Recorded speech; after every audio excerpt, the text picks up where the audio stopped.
So this is going to sound silly, Rabbi, but I fell out of bed the other day and I hit the ground with a thud and I went, ow.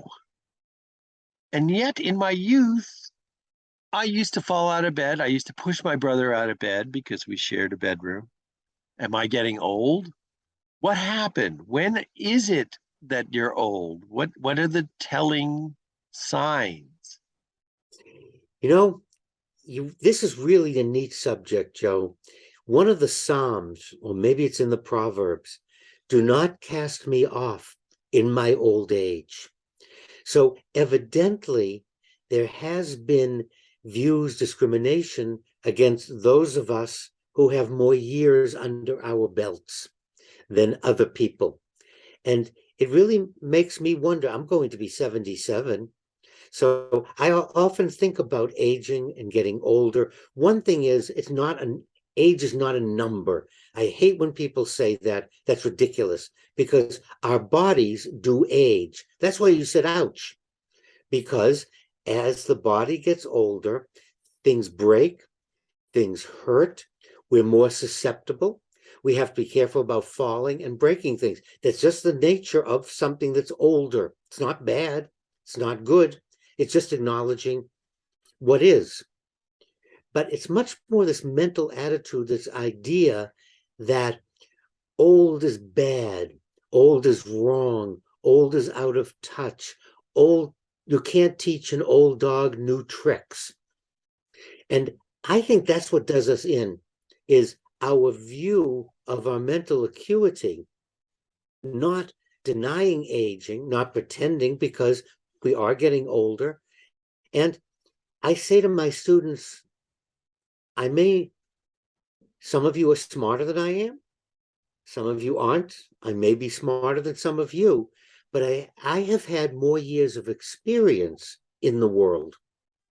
And I sometimes think that scares young people, because when you have more experience of something, you can offer advice, you can point out the good, the bad, and the ugly, because you've experienced it.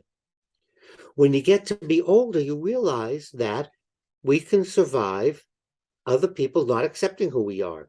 We can survive our families not accepting who we are, because we've had the experience. With age comes a wisdom, because, as I tell my students, and I'll ask them, how many people whom you love died?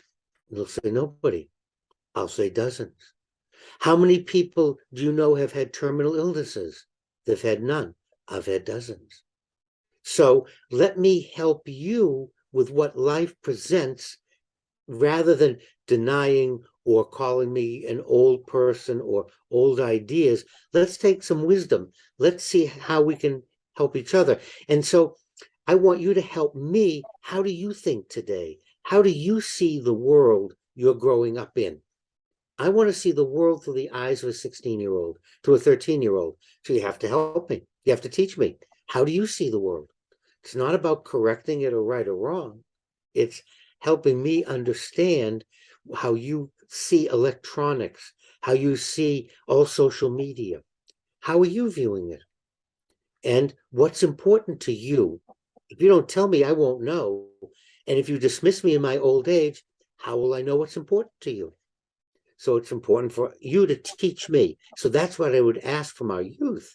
Teach me what you see, what you're experiencing, and let me teach you from what I've experienced. Well, I know you continue to teach me every day, Rabbi. Thank you so much. Have a nice day on the lake, and I look forward to many more lessons from you. And I will be giving you many more lessons, Joe, so rest assured I'm not sailing off into the sunset.